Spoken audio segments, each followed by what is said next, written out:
of playing in some of the action versus the Patriots. And the Sounds have now taken down Gwinnett 10 consecutive times, winning 3-2 last night. They'll be back in action at 5:50 p.m. over on 94.9 The Fan. You're listening to 102.5 and 106.3 The Game. For more, follow us on Twitter at 1025 The Game or visit thegamenashville.com. Live from the Hiller Plumbing, Heating, Cooling, and Electrical Studios. WPRT FM Pegram, WPUC HD2 Laverne. Ross Chastain will be first to finish in the Ally 500 at Nashville Super Speedway. Nashville's exclusive home for NASCAR. 1025 and 1063. Checkered flag is in the air. Man, this is a win in the cup race. The Game. A Cromwell media station. Nashville. The suit is in the building. Acknowledge me. Are you ready? Ready?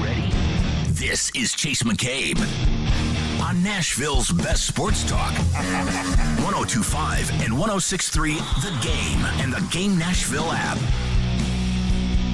Welcome into the Chase McCabe Show live from the Game Studio, sponsored by Hiller Plumbing, Heating, Cooling, and Electrical. You can also watch us streaming live on Twitch, Twitter, YouTube, and Facebook live every day. Our video streaming is brought to you by Superbook. Download their app and use promo code THEGAME today. Live from the studio, Junie Riddle, Joe Dubin in for Chase McCabe on this Titans game day Friday. We got Vanderbilt Commodores also kicking off week 0 tomorrow. We got Jim Wyatt coming on at 9:30, Titans reporter, and the voice of Vanderbilt football and baseball, Andrew Allegretta, will be coming on at 10:15, and we are going to dive into all the latest with that. But first, Big Joe, how are we doing this morning? Welcome back in. Good to see you, buddy. How are we? It's it's great with football weekend. We have actually real accountable football this weekend on 2 of our 3 levels. High school football tonight, college tomorrow, and of course the Titans tonight, and another meaningless preseason game. Absolutely. I mean, well, I don't buy into the preseason. Did you watch the Steelers-Falcons game last night? The whole thing. Absolutely. The Atlanta Falcons should be sent to the Sun Belt after that performance. That was awful. That was terrible last night. Well, you got to take it with a grain of salt. They played their backups. The Steelers are trying to, kind of get in a rhythm with their starters. A lot of young guys. So it was their starters versus backups. But again, it's still NFL versus NFL talent. It was awful.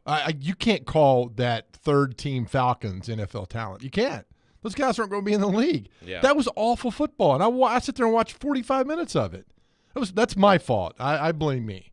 And then for doing that. We got Nick Keyser in the other studio trying to peek in the window and make faces at you. That's okay then. Making googly eyes. You got him earlier. I did get him earlier. But no, I mean we got. I'm more excited about Vanderbilt and Hawaii tomorrow than I am about the Titans Patriots tonight. Just because it counts tomorrow. Oh, I mean it does, and I think for Vanderbilt this season with the hype centered around the team, A.J. Swan is getting his first opportunity to get a full camp as the starter, and there's a lot of hype around him, a lot of potential with this Vanderbilt team, and we are going to get all into that. We got Nick Frazier behind the glass. Good morning, Nick. How are we doing? Doing well. Got a wonderful sleep last night. Woke up at around 4 a.m., and we're rock and rolling just like yesterday. Wonderful sleep, waking up at 4 a.m. Never heard of that before, but either way, it is good to see you. We're glad to have you here. It's not the quantity, but the quality. Is that right? Bingo. There we go. It's about the quality, baby. Okay, there we go. Joe Dubin gets it. Yeah, so you got to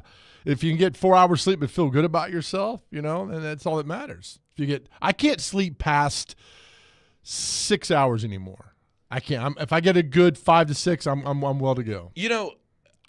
I buy into the fact that you go through your sleep cycles. And if you wake up during the right cycle, no matter if you get 3 hours, 4 hours, 10 hours, right? As long as you wake up at the right time, and they have monitors for that now, that you're going to wake up and feel good. Yeah, okay. But if you wake up in deep sleep, it's going to be bad. But we're going to kick off the show like we always do, and we are going to get started with The Pulse. Bringing you Nashville's most trending topic. You can make some noise for that. It's The Pulse.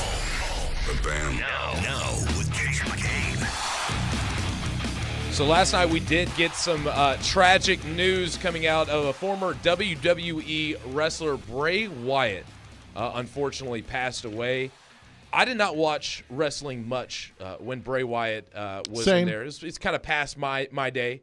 But he was very, very popular, and he was a big time. He had kind of the ghostly, almost kind of second coming of the Undertaker gimmick, and it took the wrestling by storm when he was in. He had some big time. Did he matches. say what he passed away from? He passed away from a heart attack. Apparently, he had a pre-condition, and he had caught COVID. And apparently COVID had brought up that heart condition that he had, and he passed away, I believe, at the age of 36. Oh, So that's it's two just- wrestlers, man. Terry Funk passed away Wednesday night. For those who know Terry Funk, famous wrestler, he was in had the great line in Roadhouse, which we cannot repeat on radio, but he was in Roadhouse, and the guy was a legend in the wrestling world, big time. So, yeah, it says Wyatt, whose real name was Wyndham Rotunda, had been inactive over the past several months in WWE while dealing with an undisclosed health issue. He had been with WWE since 2009 and saved for just over a year in 2021 and 22, and he was surprisingly released. So he was taking some time off, and unfortunately, it seems as if he passed away from those health issues that kept him out of the WWE. So, prayers and thoughts to his family and his friends, because, anytime a man dies at the age of 36 for something like that, it's always tragic. So He was a third-generation wrestler out of his family. third generation. Yes. So grandfather, father. And no relation to Jim Wyatt. No relation to Jim Wyatt. Cannot confirm that, Joe. We can at 9:30. We'll ask Jim when he comes on. So in more, think so. In some more positive news, former Titans quarterback who came in and started the last two games last year, who ended up going weird. Who ended up going to the Browns in free agency, was traded to the Arizona Cardinals last night for a 5th-round pick. Josh Dobbs? Yeah, Josh Dobbs will be traded to the Arizona Cardinals. And honestly, I think this is a great thing for Josh Dobbs. What's the Browns quarterback who's lighting up in the preseason? Oh, man. That dude's going off. DTR. Yeah. Dorian Thompson Robinson. He's a rookie out of UCLA, late-round pick. Okay. Yeah, he's been killing it. Again, he's going against guys like you and me. So, I mean, there's a lot, grain of salt. But good for Josh Dobbs. Who's the quarterback in Arizona besides Colt McCoy. Okay. Yeah, so because Kyler Murray's still out for a while, right? Yeah, no. So apparently he's supposed to be out for at least half the season. He tore his ACL late in the year, so he's not expected to come back still until getting late paid. Season. Yeah, no. Definitely. Well, good for Josh Dobbs, man. I think he might win the competition there. Good, I mean, listen, he never got an opportunity to genuinely play until he came here to Tennessee last year. Yeah, he'd been on practice squads for years, so good for him. I think he's going to do well, and for Arizona likely being probably the worst team by far in the NFL this year, right? He might have an opportunity to play a full season and kind of extend his career, because to be honest with you, with the lack of opportunities he was getting, it probably wouldn't really go anywhere. So good for the former Tennessee Vol, last year's Titans QB at the end of the year. It's hard to believe his last year at Tennessee was 2016 and played here against Nebraska in the Music City Bowl, and so it's 7 years ago. It's crazy. I remember Butch Jones did not want to burn his red shirt in 2013, but he had to. And then, he took over, and from then 14, 15, 16, and that's some pretty good games, pretty good seasons right there. And then so he actually got drafted by the Steelers, and I remember watching him in college the year prior. And, everybody talks about the Georgia game, and I remember, just flipping through. And for me, I was always an ACC guy because, my hometown team was in the ACC. And so I remember flipping over and catching the end of that Tennessee-Georgia game and watching him throw that Hail Mary. And I've been a big Josh Dobbs fan ever since. I love the guy, love the character, and he's an absolute genius. Yeah, we root for him and success, and hope he does a good job in Arizona. But that's his time here in Tennessee was just odd. Odd. Well, it was because, the Titans didn't go with a normal backup QB. They kind of threw Malik in the mix way too early. Clearly wasn't ready coming out of Liberty. He got benched for a guy who was on a practice squad who was going home for Christmas or something. Well, he'd only been here for 9 days. He'd been here for 9 days and got the start. 9 days. All right. As you rip the camera out of the nodule. I was trying to adjust the camera, Mr. DeMille, for a better view. Final big headline of the day. Kenny Pickett Went 4 for 4 last night, 85 yards. Looked good again. Against who? Against nobody. But again, it's the center of the hype of the preseason. Again, we're just begging for actual football. But he finishes the preseason with a perfect passer rating of 158.3. And a lot of people are starting to generate a lot of hype. So I mean, you got a chance to watch the game? What did you think of it? I thought it was awful. I thought it was preseason. I mean, it's like we had the same argument every August. We do all the time. We put too much into the preseason, then we laugh at ourselves, say, "Well, never going to do that again," and then it rolls around the next year, we do the same thing. I like to watch football, but that last night was just. I mean, the Falcons, their backups were non-competitive. Oh no. I would have probably better seen a flag football team out there last night. That might have been more competitive. Well, see, I looked think awful. By the way, the Falcons have the worst uniforms in the National Football League. I hate them. The terror. Go back to the red helmets, the red jersey, all that stuff. That looked really good back in the 70s and 80s. Their throwbacks are amazing. They are. The old Falcons logo and all. Last night was ridiculous. It looked terrible, everything, and I'd burn that game tape if I'm Arthur Smith. And then did you see the interview with Arthur Blank? Yes. All right, here, we have to go to break here in a second? We do. All right, but anyway, let's go to the break because I got some things about – if you didn't see it last night, they interviewed the owner of the Falcons in the fourth quarter, and it was – I get it, you got to be nice, but these guys were next level homerish. But no, I know exactly what you're talking about. We're going to talk about Arthur Blank coming up next. Junior Riddle, Joe Dubin. You're listening to the Chase McCabe Show here on 102.5 and 106.3 The Game. Green right, box 2 run, double catch. He takes you inside the huddle through the eyes of a quarterback. Wide 85, tight. Catch ESPN NFL analyst Tim Hasselbeck every Tuesday at noon as he breaks down the big stories in the NFL. Buffalo, maybe Miami. And with the Tennessee Titans. The Titans might be like, we're interested in a 1-year, $1 million contract. Tim Hasselbeck is on Caroline, Willy, and D-Mase on 102.5 and 106.3 The Game and the Game Nashville app. Whatever your destination in life, you can get there easier with a checking account from F&M Bank. At F&M Bank, their checking accounts give you the tools you need to manage your money well, like the smart, free checking account that's actually free. Because banking shouldn't be hard, and sometimes the basics are more than enough. Making lives better by making banking easier. Go see them at one of their 20 locations across Middle Tennessee and Southern Kentucky, or online at myfmbank.com. F&M Bank, banking made easy on purpose. Member FDIC. The path to the PGA Tour runs through Middle Tennessee. The Simmons Bank Open returns September 14th through 17th as part of the Korn Ferry Tour Finals. Catch all the exciting golf action and still not miss a minute of your favorite team's game in the Arctic Tailgate Village. Swing by the Sand Trap and take your shot at the famous floating Guitar Island Green while grabbing a bite from Hattie B's, Hogwood Barbecue, Dream Burger, and wash it down with a cold fashion from Nelson's Greenbrier. Purchase your tickets now at SimmonsBankOpen.com. Being value conscious and getting the most for your money is so important these days, and that's why it's more important than ever to shop at Genesis Diamonds, the undisputed value leader. Part of the education at Genesis Diamonds is we explain to you how we travel the world and purchase our diamonds, how we buy in bulk, we pay cash for our diamonds so we can save every possible percent to save you money on your diamonds. Genesis Diamonds Vice President David Cooper. There are no middlemen, there are no other wholesalers or dealers, so we cut out all of those extra added markups and pass those savings on to you. When you combine that unmatched value with a totally no-pressure shopping experience, you know you're in the right place. Because we do not work on commission, our sole purpose is to make sure you get exactly what you want. There's nothing in it for us personally, whether you spend $1,000 or $100,000. That's why at Genesis, people often end up spending less than they had budgeted. Our goal is to purely present you with options so you can choose exactly what you want. The value you want, the experience you deserve. Genesis Diamonds, Green Hills and Cool Springs. Hey home buyers, TJ Anderson here. 6326 Patton Avenue is a new construction home in Nashville's Charlotte Park neighborhood. It offers 4 bedrooms, 3 baths, and nearly 2,500 square feet. Features include a 2-car garage, custom walk-in shower, and a private backyard that's fully fenced. Text the number 2 to 615-420-2377 for pricing and info. Want your home on the radio? Google TJ Anderson Homes and see why we are referred by clients so often. TJ Anderson Homes at Benchmark Realty. Office number 615-432-2919.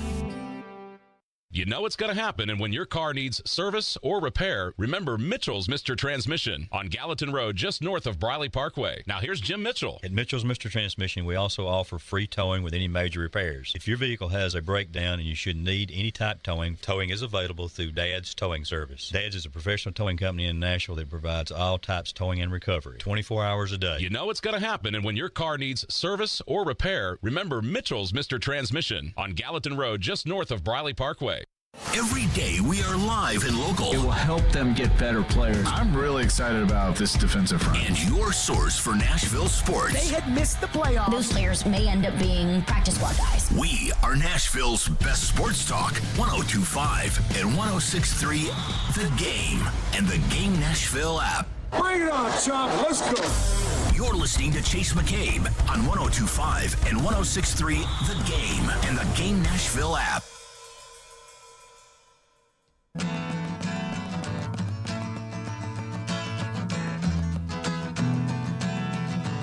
Tune in to 102.5 and 106.3 The Game tomorrow for the return of Vanderbilt football. The Commodores will kick off at 6:30 p.m. at home against Hawaii with pregame beginning at 5 p.m. You can hear all the coverage on 102.5 The Game app and thegamenashville.com. Welcome back into the Chase McCabe Show. As we were rolling through the Pulse, we were talking about last night's Steelers-Falcons preseason game, and Joe mentioned something that I had thought about as well, and you wanted to get into the whole Arthur Blank interview. So during the fourth quarter, they'll bring Arthur Blank, the owner of the Falcons, comes in, and he's talking to the three guys in the booth, and one of them is DJ Shockley, former Georgia quarterback, who, by the way, was great last night and didn't add to this conversation, which we're about to do. Some guy named Coy Wire, and then the host or the main announcer guy. So Arthur Blank comes on. They're asking a few questions. The Falcons are getting destroyed. They've had bad years. God bless Arthur Smith for taking over that mess of a football team. And they're getting just destroyed in the fourth quarter. And the announcer's like, hey, Falcon fans, you better hop on the bandwagon now because this team's going places. Meanwhile, the backup quarterback Logan Woodside about gets his arm ripped off on a blitz by the Steelers that they can't stop. And the team's going nowhere, and they just went overboard. And I get it. He's the owner. We'd probably do the same thing as well. If the owner of a pro football team came in you're working for, but that was next level. But I'm glad I'm not the only one who realized how just completely homerish and gibberish that whole thing was. No, like verbatim, he said, he's like, I know we're down 24-0 right now, and but that's not who we are. But, I think the fans know that we're really excited for the season. And it's like, no, the fans are seeing you get your ass kicked. Oh, it was terrible last night. But the thing was, they just kept going on and on and on. Even after Arthur Blank left, they're like, get your tickets, and we're going to do this, and this football team's going on. This football team's on the move. Meanwhile, I think they had negative yards last night. I mean, it was just really bad football last night. If you're an Atlanta Falcons fan, God bless you, man. You're really a fan of that football team after you saw what happened last night. Yeah, no, I mean, it was watch ugly, the Falcons go 14-3, win the Super Bowl. But personally, I think those broadcasters deserve a raise from Arthur Blank, if you're asking me, because I mean the way they were treated and the way they were spinning it and going on, I was like, man, these guys are really jacking up the hype for the current situation they're in. Right, years ago, I did for 4 seasons. I did Titans preseason games. I was a sideline reporter, right, the big dumb goofy guy, which was fine. So one of those games was in the Georgia Dome against the Falcons. It was a preseason game in 2008, and the Falcons won that football game, meaningless football game, whatever it was, 27-21 or something. And after the game, fireworks went off in the Georgia Dome, and I'm trying to interview a Titans player. I think it's Kyle Vanden Bosch, I think it was at the time, and the fireworks are going off in the Georgia Dome, and I can't hear, and I'm like, hey, the fireworks going off. They do this when the Falcons win. And I said, they have a lot of fireworks saved up because they don't win a lot here. Preseason, right? Nobody said anything, but the next week they run that game on NFL Network, right? So the whole nation sees my comment. And it's like the following Wednesday, I'm at work, and I didn't have Twitter back then. My email just started. I probably got 300 messages from irate Falcons fans who just went off on me. My boss calls me in and says, what did you do? What did you say? And I showed up to him. He's like, that wasn't that bad. I thought you cussed or something. I'm like, no, I'm not going to cuss on TV or radio. And I'd said that comment about all the fireworks in the Georgia Dome, and they went nuts on me. So there are Falcons fans out there, but that was just a meaningless preseason game. Joe Dubin, Nashville media darling, yet most hated man in Atlanta. That's what I'm getting look, at. and I'm on the bandwagon of getting Dale Murphy into the Hall of Fame. So, I mean, it's not like Atlanta fans should, from that moment should chastise me and loathe me forever. I'm trying to get Dale Murphy in the Baseball Hall of Fame, which, by the way, until Dale Murphy and Too Tall Jones are in the Hall of Fames, I don't care. I don't care who goes in. I feel like the Baseball Hall of Fame is one of the most controversial Hall of Fames in all of Big, sports. fat, lazy baseball writers sitting around trying to figure out who, come on, man. Dale Murphy deserves to be in the Hall of Fame. And I've been on this Murphy thing for years. He's the only two-time or back-to-back MVP player who's not in the Hall of Fame. He's the only one. He won the MVP in 82 and 83 with the Braves, and he's not in the Hall of Fame, which was ridiculous. And then on football, Too Tall Jones deserves to be in the Hall of Fame. Over this class that went in last year, Too Tall Jones was better than every player that went in. I'm sorry, he was. It should have been in the Hall of Fame, but no, it doesn't get in the Hall of Fame. I just don't understand it. It's weird. Absolutely. So the Titans are going to be kicking off against the Patriots tonight at Nissan Stadium. And the big question that everybody has been talking about, and we're about to have Jim Wyatt come on with us here in about 9 to 10 minutes. So, we're going to be asking him about this as well. But in your opinion, and I know you're not the big preseason guy, but the talk around town has been about the backup quarterback position. They got two young guys that have a lot of untapped potential in Will Levis and Malik Willis. Levis didn't get to play against Minnesota. Willis gets to play the whole game. So everybody wants to know, who's going to be the next guy when they move off of Ryan Tannehill eventually. So in your eyes, where do you kind of see that QB battle, and what are you going to be looking for tonight, and who should get majority of the playing time? What if Titans go 13-4, make it deeper in the playoffs, and Tannehill has a fantastic year? Still moving on? I feel like no, we're not. Well, we're not. They're not. They're not moving on from him. So you're telling me if they go to the playoffs and they're one and done in the playoffs again with Tannehill, that they're going to bring him back? I think so. Who are you going to put in? I would put in one of the young guys that you invested, some draft capital. Will Levis is better than Tannehill in a year from now? No, not at all. Do you want to? Here's my other question. Do you want to see Tannehill tonight in the game? Yes, I do. I don't. Goes in, lineman rolls on his ankle. He's out 4 weeks because of this preseason game. Well, why can't that happen in week 1? But you're playing a real game. I mean, so the narrative's completely different, I think. I just think, and we talked to Charles Robinson yesterday when I was filling in for Joe Rexroad, and he brought up the same point that I did. Right, you get hazard pay with that when you fill in for Rexroad? Hazard pay? Yeah. No. Okay. I probably should get some insurance on that, but we'll look into it. But no, he said what I was thinking, in that when you have a bad offensive line, and I shouldn't say the Titans' offensive line is bad. They're getting better, but when you have a questionable offensive line, I feel like the quarterback should at least get in rhythm a little bit with them against another opponent. I think a drive or two tonight. I mean, we've seen Patrick Mahomes play. We've seen Josh Allen play. Aaron Rodgers is going to play tomorrow. Yeah. Why is Tannehill above those guys? Maybe they've seen all they've seen they want from him so far in practice. They don't need to see that. But he goes out tonight and rolls an ankle, and then there you go. And people are going to be like, why did you play him? And all that other stuff. You don't need to see him. He hasn't played in a preseason game in 4 years. I don't think so. I just don't. I just let these backup guys play, just in case something happens to Tannehill during the regular season. You throw him in there. That's the question. I am interested to see how the Titans react tonight, due to the fact that they're playing on new turf. It's a matrix helix turf, which has cork turf in it. It's not really turf, but cork shreds in it, which is different from regular turf. What is that? It's like this new high definition. It's for weathering, due to the fact when it rains and stuff, the corks absorb the water, and it doesn't have that wet factor to it. So when you slip and slide on the turf, why am I just now hearing about this? You didn't know that they were changing? I know I thought you were getting a new turf. I didn't know this is all futuristic stuff. No, that's what I've read online. New. No, it's like a. Is it different than those rubber pellets you have at some of the? No completely rubber pellets. Different. No rubber. It's like the cork out of a wine bottle. You shred them up and you put it in the turf. Wow. Okay, well, that's something to look forward to when I'm not watching. Apparently, the science behind it says that it's supposed to be the latest and greatest thing going on. I don't know. I haven't got to be a part of it. They do have it in their indoor facility, so it's not something that they're not. Okay, so they're not just like, oh, what is this we're walking on tonight? Okay, I get it. Oh, so and so scientist from Bill Nye, Yeah, but I do. I think Tannehill will play. I do think he'll play a series or two tonight, regardless of what want for him to do or not. I think he gets out there and plays just a little bit. So Jim Wyatt did release a 6 things to watch for in tonight's preseason game. He dropped that about 30 minutes ago and says Titans coach Mike Vrabel opened the door to the possibility of starting quarterback Ryan Tannehill getting a series or 2 in the preseason finale, and the hunch here is we'll see it happen. So that's definitely something that we're going to have to get into with Jim Wyatt when he comes on here in about 5 minutes. So. Okay. Well, I mean, we'll see what goes on, but I just think either way, it's – you rest up and get ready for the regular season. Start working on the Saints. But, I mean, are you going to be happy? What if he goes 2 drives, he goes 3 and out?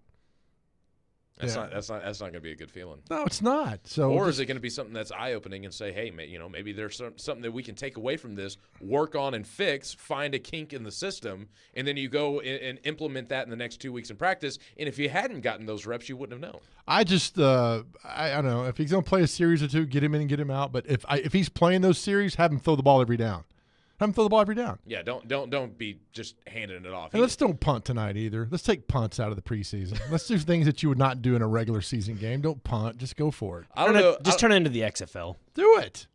I don't know who said it, but I felt like I heard that, and I think it was Ricky, actually, that said, take away the punter and just go for it every time on 4th down and just save a roster spot. I mean, that coach in Arkansas ended up going to Presbyterian that got all the national publicity about it. He never punts, never kicks, always goes for it, and he'd lose games like 84-60 and things like that. But that's a fun way to watch football. But, I mean, I get the part of you got to do out during the regular season. But during the preseason, do things you'd never do. Go for it on 4th and 10. Just do things like that and see your team reacts with the plays and different things. So it'll be interesting to see what happens tonight. I like that.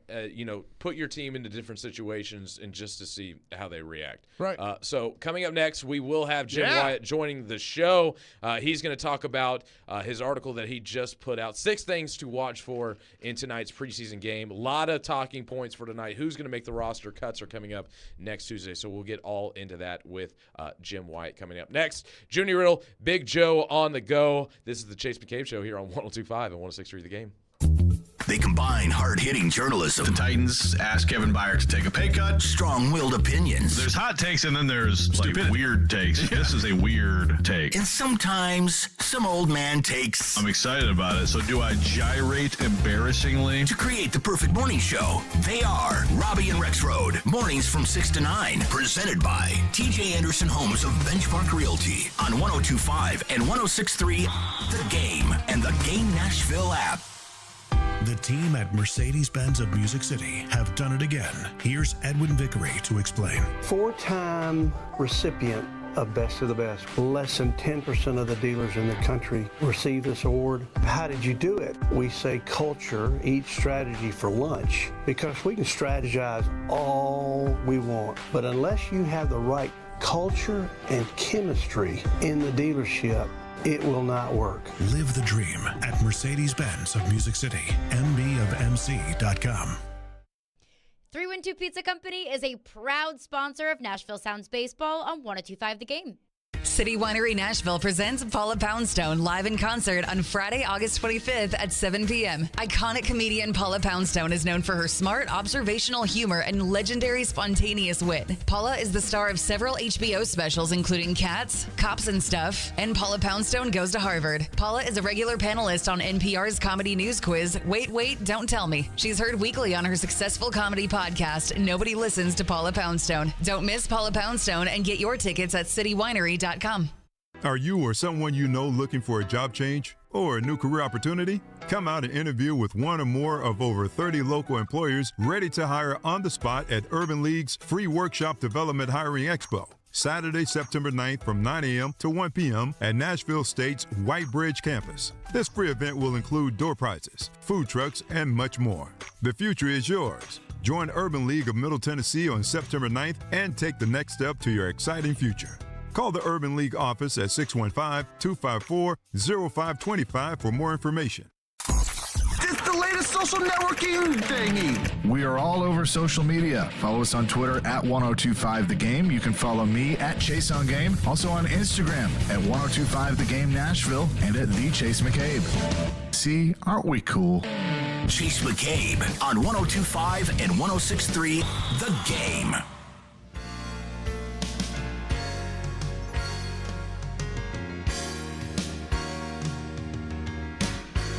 Welcome back into the Chase McCabe Show. Judy Riddle, Joe Dubin.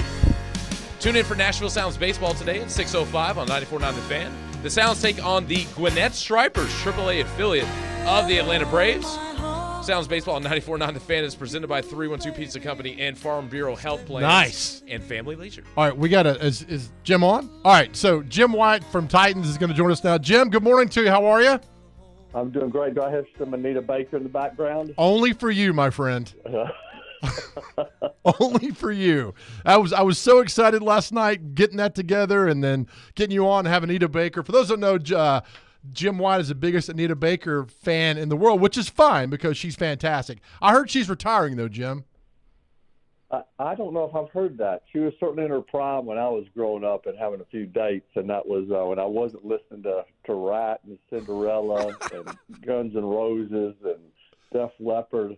I'd sometimes sneak on a little Anita Baker, maybe, no telling what else I'd put on back in the day. I was a Billy Ocean guy, too. I ran the gamut as far as music, but somebody let the cat out of the bag about my love for Anita Baker.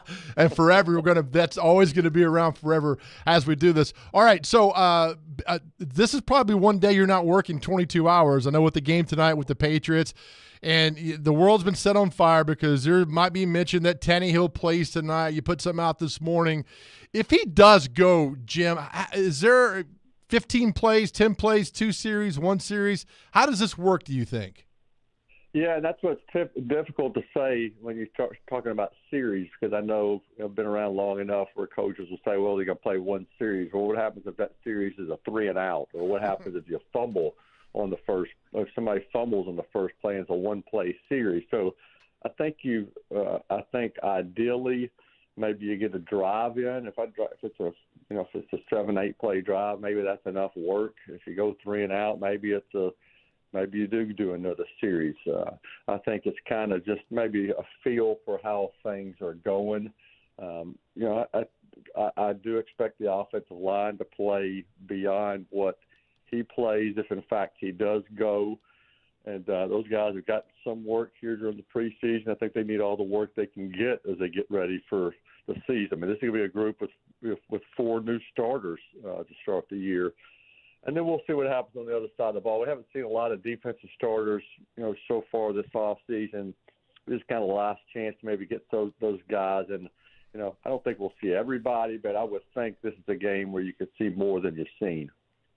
We're talking to Jim Wyatt, Titans team reporter. Jim, going to the backup quarterback conversation here, with Will Levis missing out on last preseason game against the Minnesota Vikings, what do you expect to see from him? And do you think that he might get some reps with the first team offensive line and guys like Tajay Spears, like Malik Willis has in a few previous games?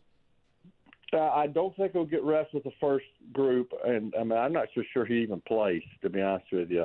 He missed last week. He left practice early on Thursday.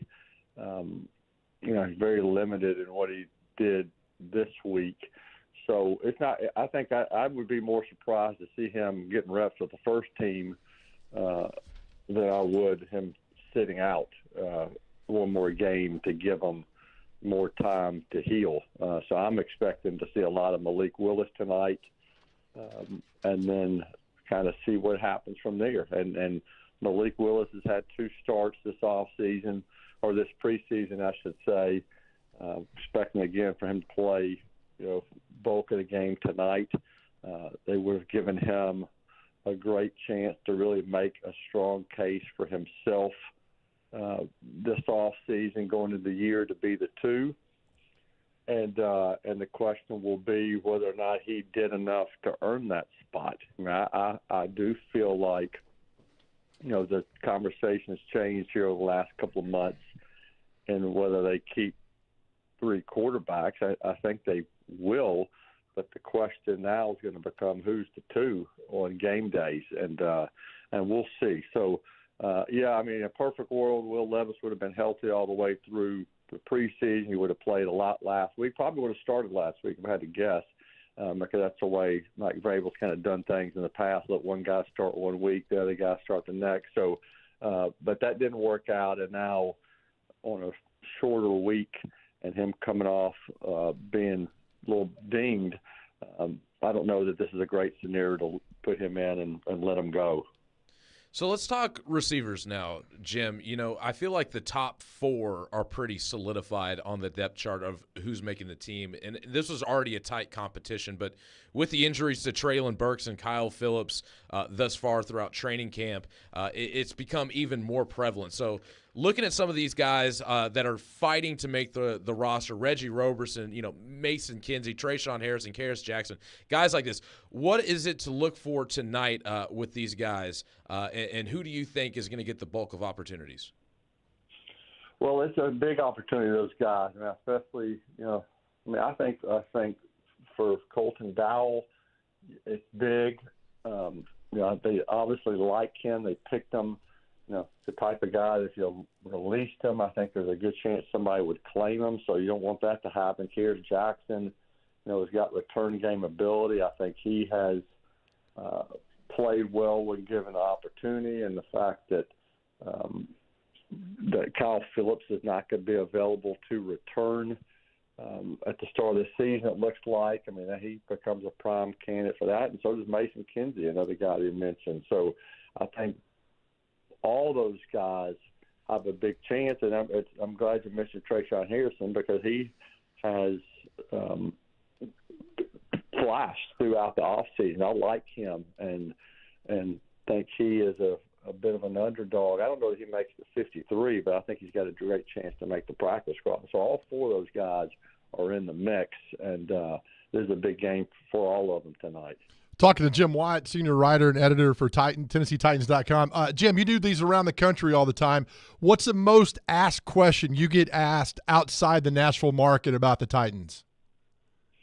Yeah, I think, you know, it had been for a long time about whether, you know, Will Levis or Malik. It's been about the quarterback position. I think during the course of the offseason, after Levis was picked in the draft, the question was, you know, is he going to be the starter this year? I mean, and that shows you, I think, how nonchalant people are in covering the Titans. I feel like Ryan Tannehill, you know, has kind of been underappreciated, and people are viewing him a lot by that Bengals game a couple of years ago, or the fact he got traded from Miami to Tennessee. So I think when the Titans picked Malik Willis last year, I think everybody expected Malik Willis to take over as a starter pretty quickly. And the fact that, you know, Will Levis was picked this year, I think people thought it was a running clock on how long it would be before he replaces Tannehill. So that's the main thing I get nationally is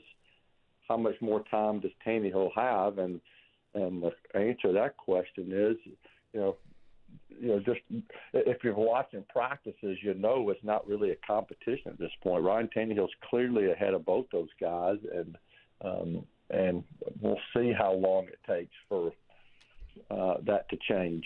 That's a good problem to have. You know, you want your starting quarterback to be miles ahead of the backup guys.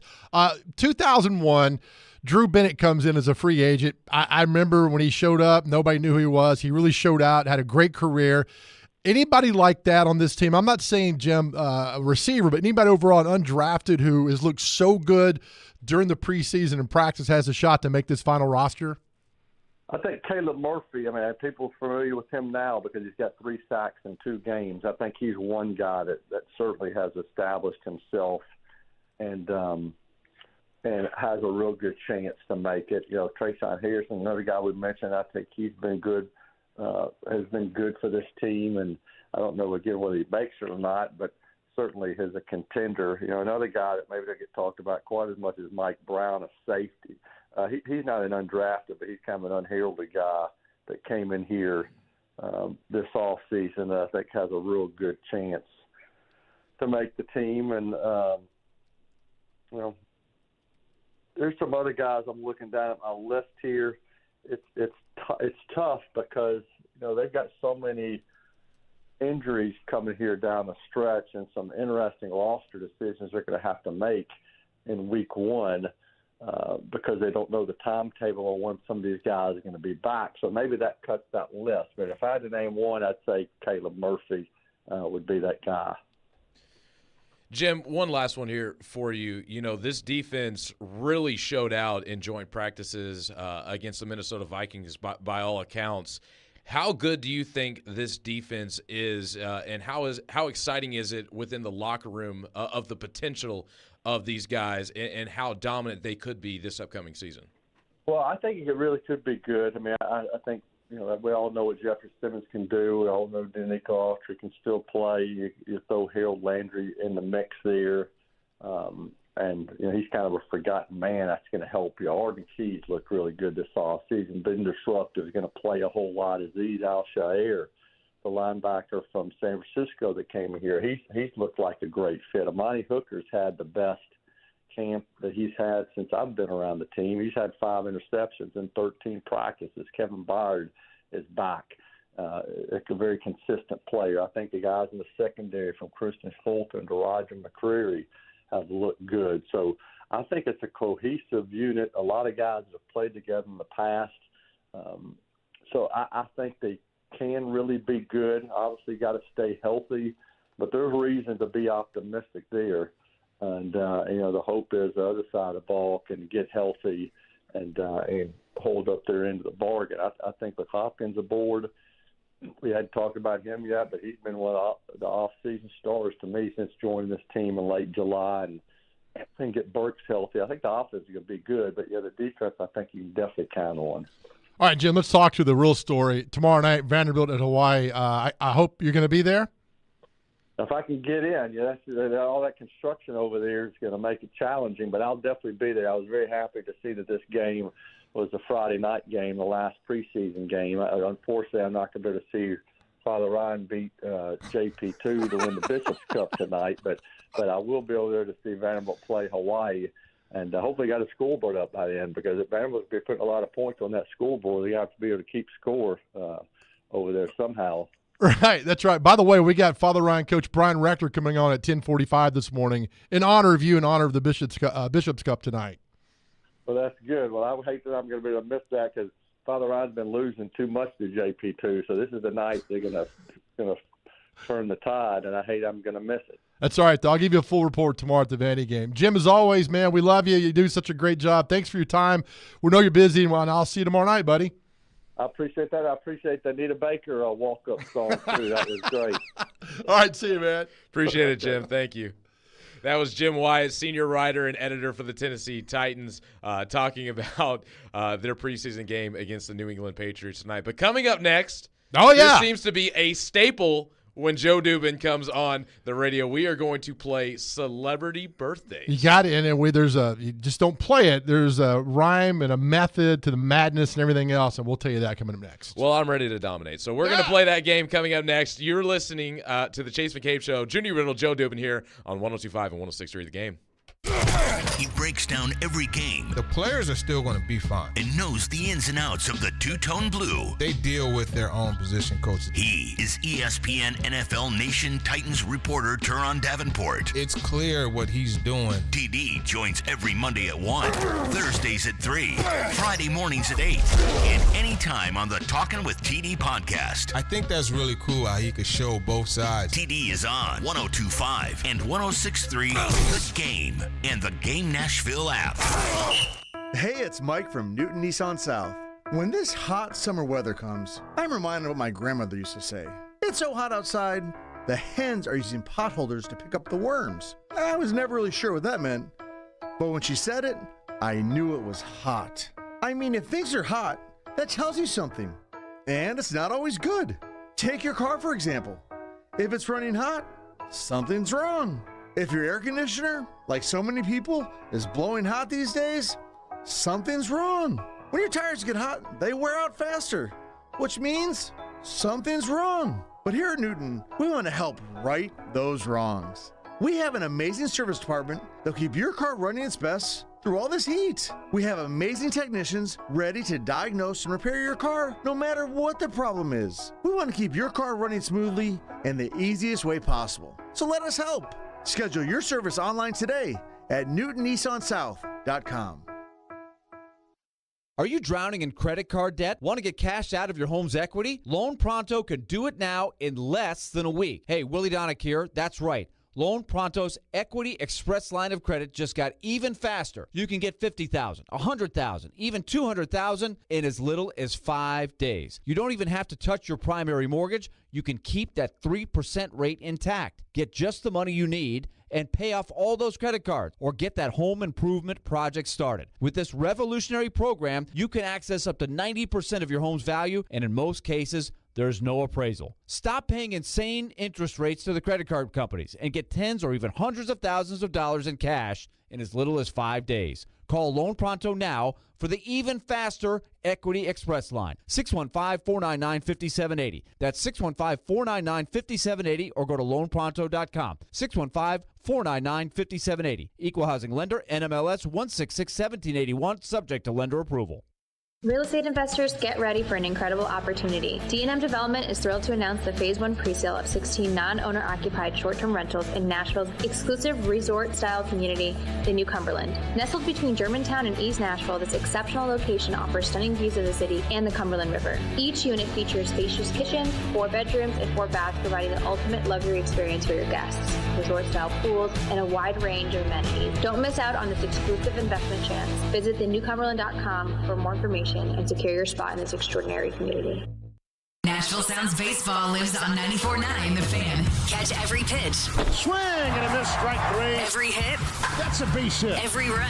Looking up, it's gone. On your home for Sounds Baseball. 94.9 The Fan and The Fan app. You're listening to Chase McCabe. He did not want to rehearse, and he wanted to leave as soon as possible. On 102.5 and 106.3 The Game and the Game Nashville app. Welcome back into the Chase McCabe Show. Judy Riddle, Joe Dubin. And as a staple of when Big Joe on the Go is on 102.5 The Game, it seems we always have to play celebrity birthdays. It's just the best game ever. I did this years ago, and it took off. So basically what it is, today, August 25th, celebrity birthdays, and that Junie and Nick will play each other in this. Play along at home, in the car, wherever you listen to the station. Doesn't matter. And the thing is, you got to get the celebrity birthdays within 2 years. So can't believe I'm 54, but if you say, Joe's 51, you're wrong. But if you say Joe's 56, you're correct because you got it within 2 years, either side. Is that cool, Nick? That's cool. You're going down. You got it. I'm ready. That gives me a thumbs up. All right, we're good to go. All right, first birthday, and probably half these people you guys won't know, but I don't care, is Tom Skerritt. He was in the original Top Gun. He was Maverick's boss in the original Top Gun. Today is Tom Skerritt's birthday. 77. I'm gonna go 74. He is 90. Oh, 90. man. Hey, do you mind hitting that Magnum just really low behind us? Because it inspires me. Yeah, it's your theme music, baby. It is. He comes out of the woodworks for that. It's just like you hear it, and he just appears like a superhero. All right, next is from Kiss, Gene Simmons. How old is Gene Simmons today? Ooh. I feel like he's got to be in the He's the one that plays bass. I'm going to go, I think he's in his 70s too. I feel like he's got to be like, no. I'm going to go just for Gene Simmons. This is a Gene Simmons age, 69. All right. 83. He's 74. You guys are 0 for 2. I was going to say 76, but not in the realm of possibility. One of the best musicians of all time, Elvis Costello. How old is Elvis Costello today? 81. Nick? Joe, I don't really want to answer these questions anymore, but I'm going to go 84. 68. Oh God, gosh. It's all right. It's all right. He directed the original Batman in 1989. Tim Burton did Willy Wonka with what's the guy's name? Amber Heard. What's it? Johnny Depp. Good Lord. Tim Burton. Tim Burton. I'm going to go 71. Price is higher. I'm going to 73. 65. Godly. All right, here's one. Here's one close to home. He lives out in Leaper's Fork, I think. Billy Ray Cyrus. How old today is Billy Ray Cyrus? I'm going to go 63. I'm going around 56. He is 62. Junie's on the board with the one. Yes. By the way, I'll tell you, Billy Ray Cyrus, one of the most stand-up dudes you'll ever come across. And there's a story I'll share off air about him. He's fantastic. Awesome. He's just a good dude. All right, let's see who else here. Celebrity chef Rachel Ray. How old is Rachel Ray today, Junie? Oh, my God. I would have no ballpark for this. I'm just going to go 45. Nick? I watched her when I was a kid growing up on television. I'm going to go 53. 55. We're Bingo. tied at 1. Bingo, baby. Well done there, Nick. Came up and did that. Next up is model Claudia Schiffer. How old is she? Still getting it done at 53. Beautiful. Oh, I just gave the age away. Sorry. It's all right, Joe. All right, let's go down. Hold on, somebody else. I'm so sorry. All right, actress Blake Lively. Didn't she marry somebody famous? I'm going to go 48. 40 on the dot. 36. Why did I think she was so old? Close, I but don't no know. cigar. Nope. Lead singer of Judas Priest, Rob Halford. 42. 48. 72. God, Oh, you my guys are Lord. really bad at this. Awful, Joe. Awful. It's the best way to put it. All right, DJ Terminator X of Public Enemy. 67. 65. 57. We're tied at 1. We got to have a winner in this original the day. We have time. Okay, I'm trying to think here. Country singer Jody Messina. She lives here in Nashville. Yes, she does. Oh, 66. 74. This is great. She's 53. Oh, Good Lord. Actor Kel Mitchell from Keenan and Kel. How old is he? I don't even know what Keenan and Kel is. It was a show that came on back in on Nickelodeon. Yeah, back in the 90s. I was born in the 90s. Oh, God, don't say that. How old's Kel Mitchell? So, all right. I'm going to say 52. No, I'm going around 43. He is 45. Nick, you win, buddy. At the Bingo! buzzer. Good job. That's what I'm talking about. God, you guys are really bad at We're this. terrible. We're Well, terrible. there's no, like, decently young people. Let me just say this. All right, so let me ask you this. You heard of the Beatles? Yeah. All right, you weren't around when the Beatles were around. How do you know about the Beatles? Because my dad played them all the time. All right, so your argument about no young people is irrelevant because you need to learn about things. Well, if you Right. ask me how old Paul McCartney is, I don't think I could get that in the ballpark. But you know who he is, so it's not like no young people out there. So you got to know these things. Well, I'll there's say a- this about there's Jody difference. Messina. I listened to her music when I was a kid growing up, so I should have known that. That's on me. Yeah, that's okay. But you won the game 2-1. You got at the buzzer. You got the one at the buzzer to win the game. Bingo, bango, bongo, Joe. Yeah. So the ignorance is not an excuse, though. That's what we don't use here because you don't know because these are people like there's some great actors on here that I didn't give you because I didn't think you would have him. Like John Savage, great actor. You probably never heard of him. I think I have heard of John Savage. That's the funny thing about it. Probably, and That is like a more memorable name to me than a lot of these other people. But Rob Halford from Judas Priest. I mean, he said 42, which is great. Which is a great answer. And he's 72, which was fine. But now we know. So you'll get used to the game as you play more and more on that. No, well, yeah, we'll definitely have to play it again because I have listened to you do this. Yeah, I've done it for years, and I have done a lot better not being on the radio doing it. Joe, where does this rank in your rankings of celebrity birthdays? How bad was this? It's pretty bad. But I've there's been worse. I've had other people play this same age who just had no idea who anybody was. I mean, nothing. When Judas Priest, when were they popular?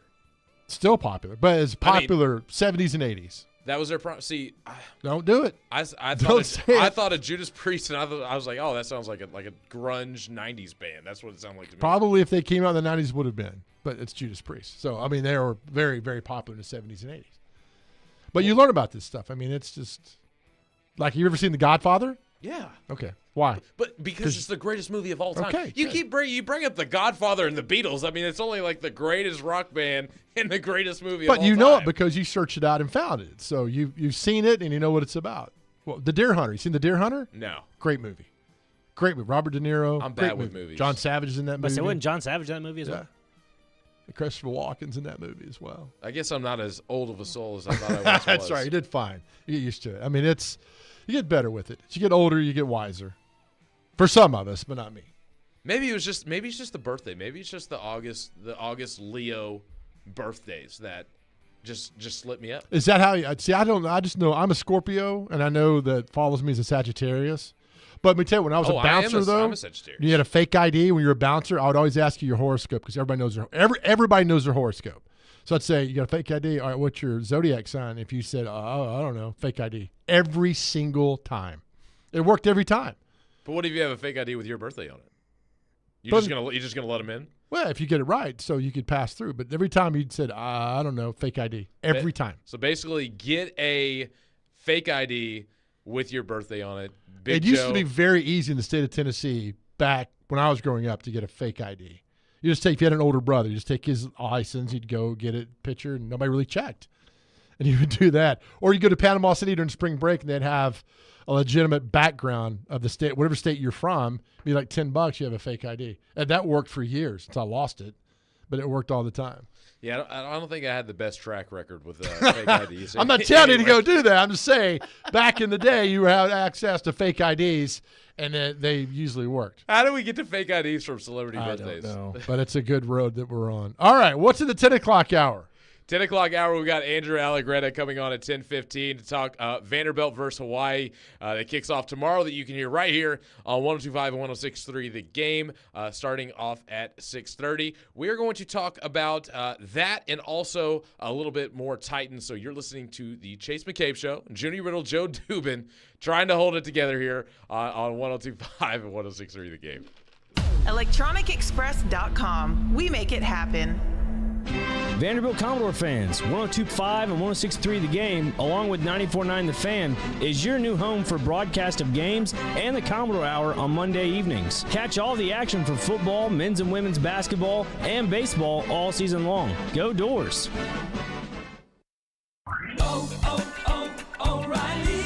Protect your engine with Syntec Full Synthetic Motor Oil at O'Reilly Auto Parts. Syntec is designed for today's engines to dissipate heat and reduce friction and wear. Get 5 quarts of Syntec Full Synthetic in a MicroGuard Select oil filter for just $33.99, plus 2 times O Rewards points. Limits apply. Choose Syntec exclusively at O'Reilly Auto Parts.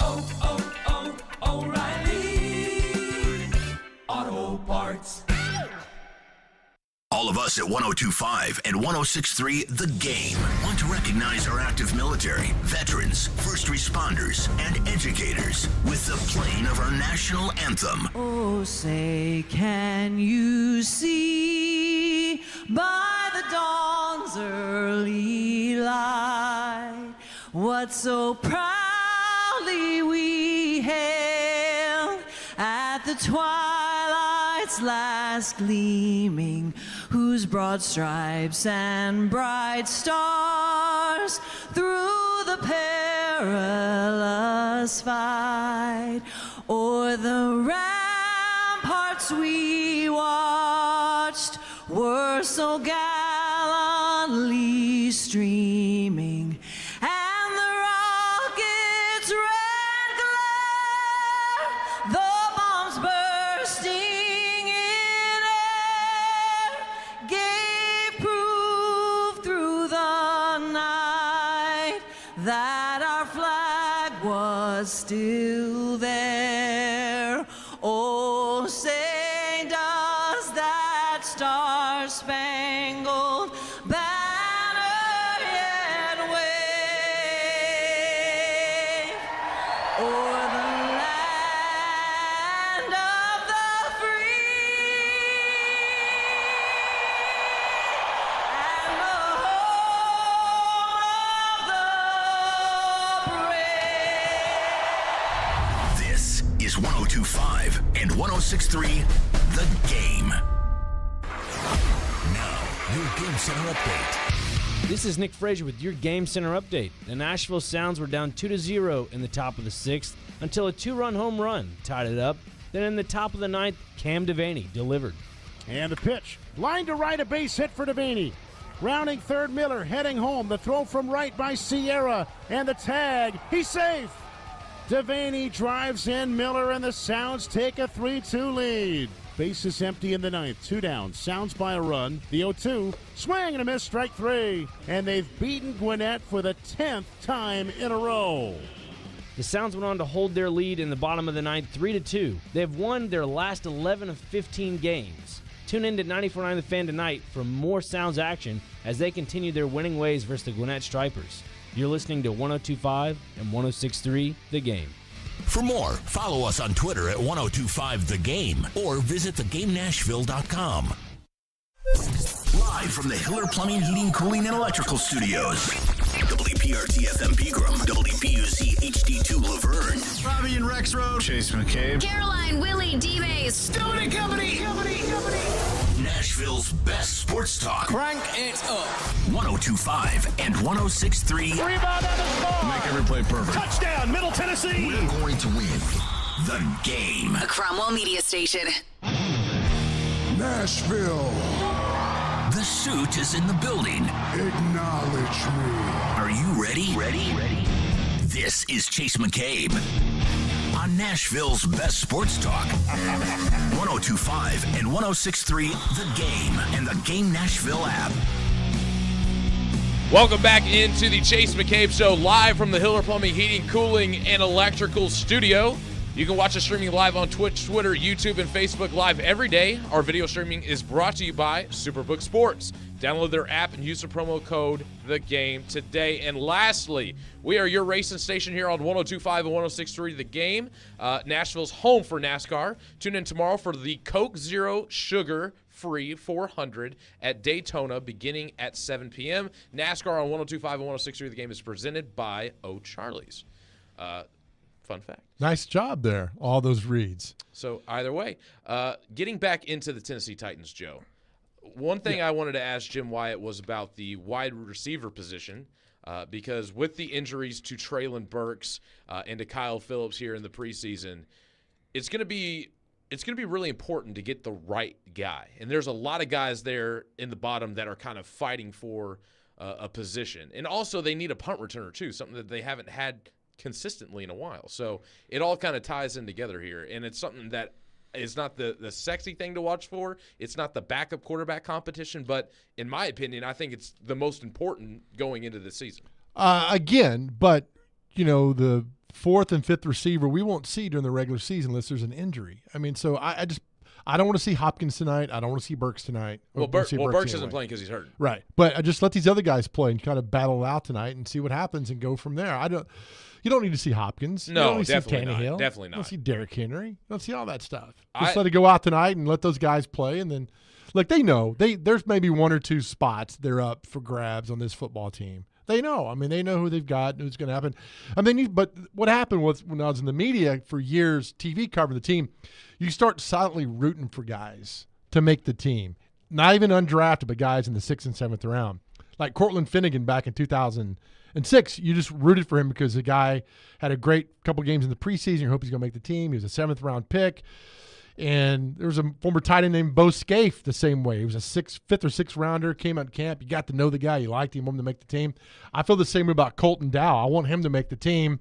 Local boy, went to UT Martin, played at the small school. I like to see him make this football team just because there's a vested interest from a lot of people around this area we like feel-good stories. I am a big Colton Dow fan. I mean, he's 6'4". He's a big Junie Riddle fan, too. He said so the other day. I know. We have a lot He said, Junie, that guy from Western Kentucky? And I was like, we talking about the same guy? And he's like, yeah, I grew up in Louisville, went to Western. I said, same guy. So the feeling is mutual. Well, I'm glad to hear it. But 6'3", runs a 4.4. I mean, big physical receiver. He has all the traits to make the team, and I'm glad that they took a flyer on a local kid like that has a lot of potential, a lot of upside. He in his combine, a lot of people don't talk about this. He posted one of the better bench press numbers. So he's a strong, stout, fast kid that's super athletic. And what I've kind of seen from him and read about from practice and in the joint practice is that here in the last week and a half, he's kind of really come along and made some really big plays, some touchdowns, some burning some of the backup corners. I would really love to see him, somehow get on this team. But, as you know, a lot of these guys are going to have to, do something on special teams in order to make it. Yeah, they have no choice, and that's fine. He had a great line the other day at camp. He said, I hope I have more tackles than receptions this year. I think he said that. Yeah. That makes sense. No, well, I mean, of course, because like you said, if you're the last receiver put on this roster, unless you're a return man, I mean, that's what you want. You want to get out there and make plays in special teams. I mean, how many guys have we seen in the NFL that, a team took a flyer on them because they were out there and willing to play special teams. And let me say this. Say it, pal. Special teams is an afterthought to your average fan, but when you actually play football, you got to be fearless to play special teams. Like, it is full-on running down the field, head-on collisions, and it is brutal. I've gotten, in high school, I have gotten rocked on special teams. Nick, high school stories. That's when the show is about. You're about to put up the close for the day sign when we start talking high school antics in high school football. I'm just saying, I just got mad respect for these guys. I mean, I know, I'm kidding. Yeah, you're right. You have to do all that, especially a punt team or anything like that goes on. But I hate it when people say special teams is a third part of the game. No, it's not. You run 78 plays on offense. You run 60. You get the other team runs 67 plays, and you punt 6 times, and then you kick off 4 times. I mean, so it doesn't add up. But I get what you're saying. And the Titans have been bad at special teams the last couple of years too, as well. Yeah, Wes from Clarksville texted and he said, what's Wes up to? He said to ask Jim Wyatt about the kicking situation, and for me. I mean, he's right. When they bring in Michael Badgley, who's been here before, has been cut, and it seems like they can't find an answer at the kicking position. Have you tried going out with your buddies and kicking a 25-yard field goal just for? I haven't. I missed every single time. It's extremely hard. It is. I mean, the pressure on that is, and I know they're kickers and been doing it a long time. I mean, just the stress of that. No way. When Ryan Suckup made that long kick against the Chiefs years ago in the regular season, I think it's 2016, that was to win the game. It was just like 50-something yards to do that. Just I can't imagine. But I know, nerves are still and do all that stuff, but it's not easy just to go out there. Plus the pressure of the coach looking at all that, just you bottle that stuff up and go out there and make a play and try to do that? No. So, what do you think? I mean, they've been going and picking up guys off the streets. Do you think that they invest – that's what right, you're right. I just – hey, man. There's that meme of Vrabel. Have you seen that meme of Vrabel? He's in a car and he pulls up to he's on the street like he's picking up, a streetwalker or whatever, and he's like – she's like, what'll it be, honey? He's like, $50 if you could kick a field goal. Oh, man, that was one of the funniest things I've ever seen. But there's a lot of, what makes it even fun, there's a lot of truth to that because you do. I mean, you can, and I'm not a big punter or kicker fan, but you got to have a good kicker on. There was actually a kicker in 1982 or 83 that was a National League, the NFL MVP. Mark Mosley of the Redskins. Was way before your time. I know you're. No, I know who he is. Yeah, he's probably the last straight-legged kickers that was in the league. I feel like I'd be good at guessing his birthday. What's his birthday? He's probably 70 or something. But there was a kicker that he was the NFL MVP. Can you imagine that? A kicker. But he was great for the Redskins that year. I think that's the year that they did win the Super Bowl. I think that's they beat the Dolphins. Is intern Brandon still here? He's a big Washington fan. He is. 82 they win the Super Bowl that year? I think so. He believes they did. Okay, 82 they did win the Super Bowl. But no, isn't that back when kickers had like the flat foot at the end and they would just kick it straight? Yeah. Like it was like a box at the end of the foot. And they would no, that was a guy that didn't have half a foot. You're thinking of Tom Dempsey from the Saints. He had half a foot, so he kicked with his shoe was a block because he had half a foot. I thought like all the old kickers kind of had the blocked out. No, man, how football has changed. No, he had half a foot. Tom Dempsey kicked the 63-yarder for the Saints, like 1970 or 71. He had half a foot, so half a foot all the leg. 1983, by the way. Huh? 83 was when they won. Mark Mosley? Yes. Okay, so he was MVP of 83. No. He was MVP at 82, but they won in 83. No. The Super Bowl was – no, we go by seasons. 83, the Raiders won the Super Bowl in 83. We go by seasons, not when the game was played. I'm going off intern Brandon. He's the – well, Brandon needs to go run laps because he's incorrect right now. We go by the season. Yeah. So 82 was – I'm pretty sure – the MVP year and the Super Bowl combined, yeah. Yeah. Like last year, the Chiefs won the Super Bowl not for the 2023. They won the 2022 season. Yeah. go on with their half-a-foot kicker. I'm right there with you, Joe. I got So you. Texter on the text line says, it's wild to think that there aren't 32 people in the world who can kick consecutively good field goals.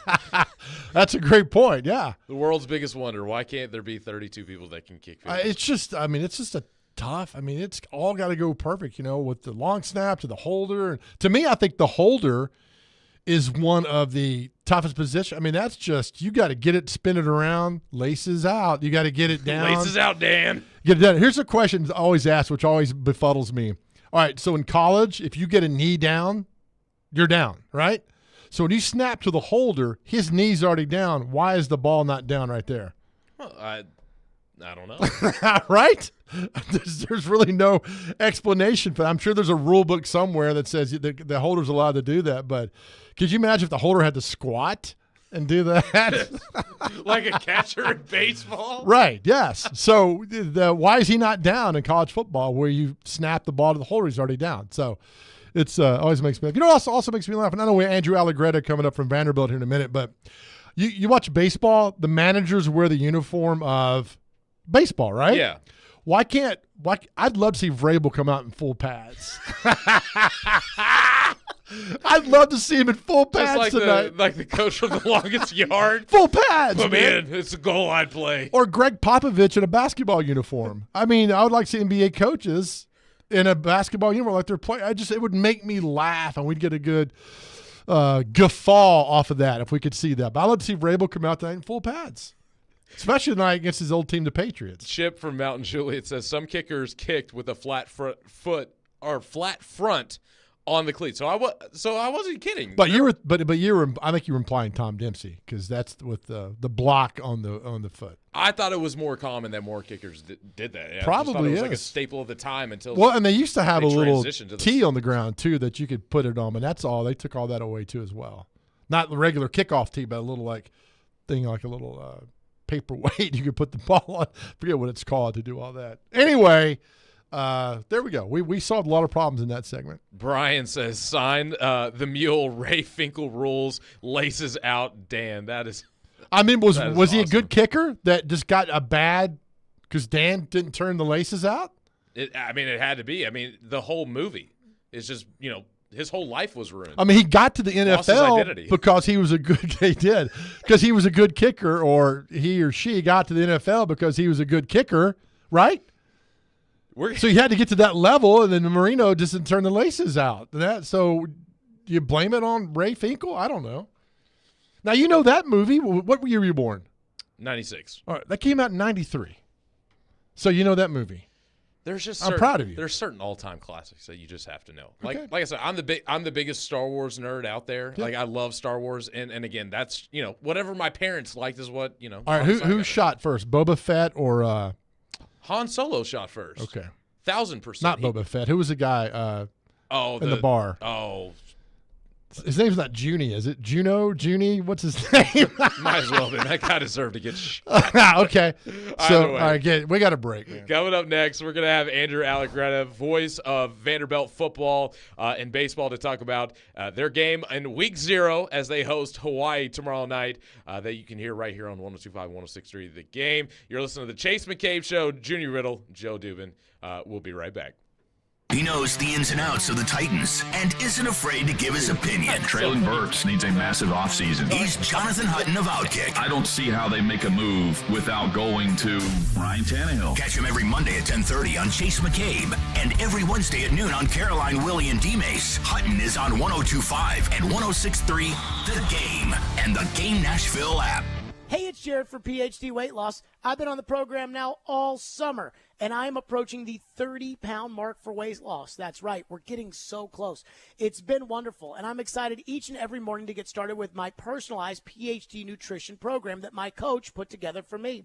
I appreciate the fact that PhD Weight Loss hasn't overwhelmed my life, but it's enhanced it. From feeling better about myself in pictures to having increased energy, PhD is great for me, and the program is simple. In fact, we've recently tweaked it so that we can bust through that plateau. If you're someone who has struggled to lose weight, go to myphdweightloss.com and check it out for yourself.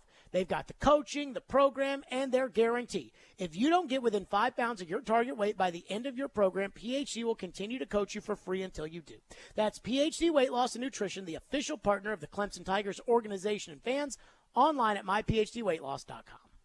Men, at the Tennessee Men's Clinic, our urologists and providers have been helping guys with erectile dysfunction and other sexual health issues for years. And unlike some, at the Tennessee Men's Clinic, we take a comprehensive approach to your sexual health. Our sole focus is to treat ED and related conditions. ED can be affected by a bunch of things, from hormones, prostate issues, medical conditions, and even simply aging.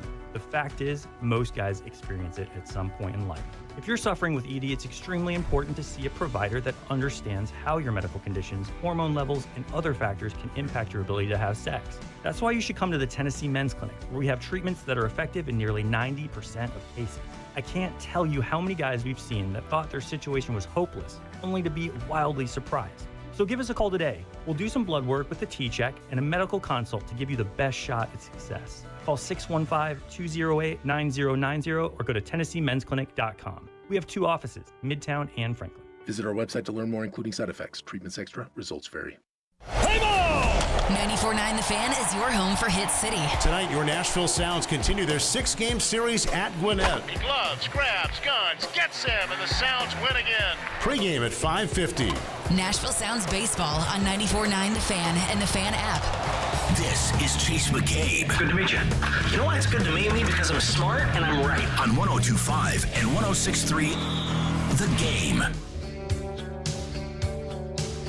Welcome back into the Chase McCabe Show. Junie Riddle, Joe Dubin here filling in for Chase McCabe live from the Hiller Plumbing, Heating, Cooling, and Electrical Studios. Joining us now, we have the voice of Vanderbilt football and baseball, Andrew Allegretta. Andrew, how are we doing this morning? I'm doing great.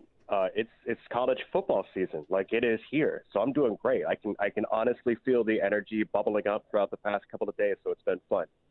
No, absolutely. Vanderbilt kicking off tomorrow against Hawaii at 6:30. You can hear that right here again on 102.5 and 106.3 The Game. Now, Andrew, the first question I want to get in here with you is about quarterback A.J. Swan. You know, last year he was getting thrown into the mix in and out of the lineup, but this is his first season as the starter, as the guy going in camp. How has he looked and how has he kind of progressed from year 1 to year 2 at Vanderbilt? Well, I think the coaching staff feels like he's looked really good throughout the course of fall camp. He came in and out of the lineup a season ago, in part because of injuries, in part because of the performance of Mike Wright, and then Mike Wright comes back and performs well against Kentucky and Florida. So that's a difficult thing. Like, A.J. Swan is going into a sophomore season, but sort of in reality, in terms of real gameplay, he's about midway through his freshman season. I think the thing that is going to be the most unique for him this season is, yes, he is more studied, he's more polished, he understands the offense better, but what he's also done is he's put real game tape out there for opposing defensive coordinators. So, the metaphor for baseball would be that, if you learn how to hit a fastball, eventually people are going to throw you a curveball.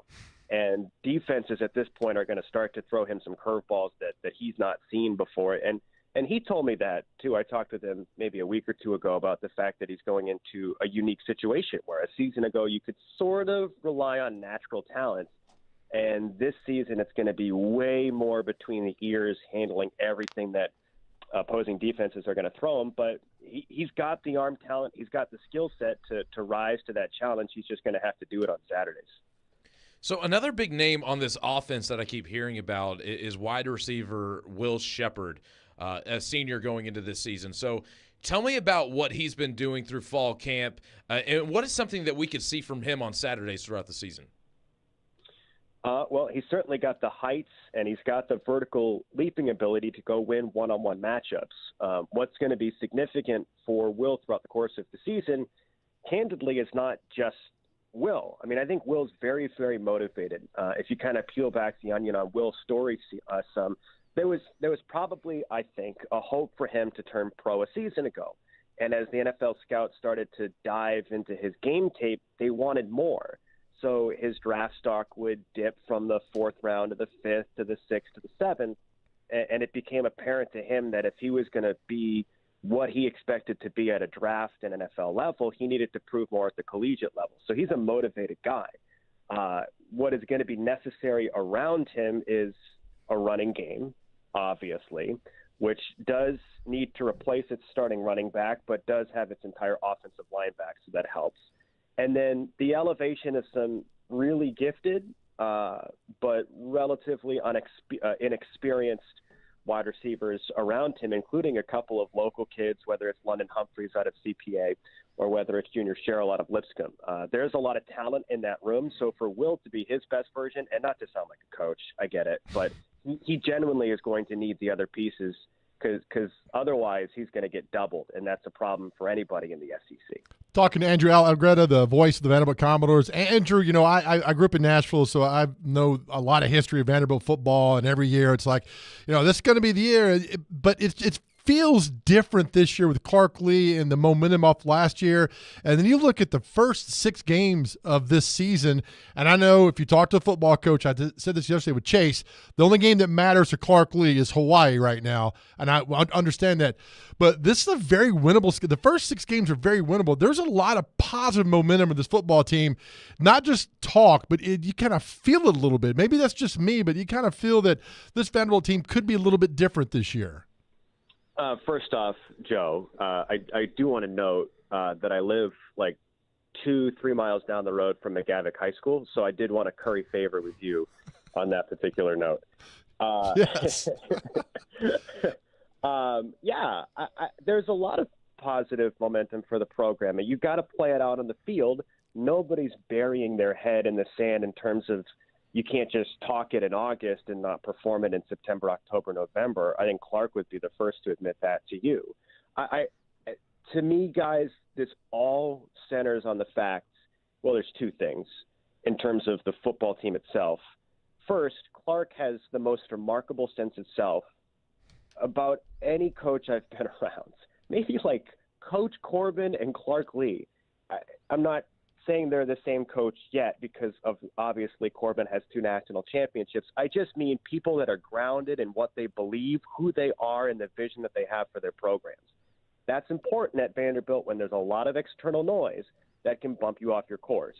And Clark does not let this program get bumped off of his course because of his personal belief in what he sees for this program. That's remarkably significant. Like, don't underplay that. And then the second is the obvious elevation of talent on the field. Like, Will Shepherd is an NFL caliber, if he performs to his ability, wide receiver.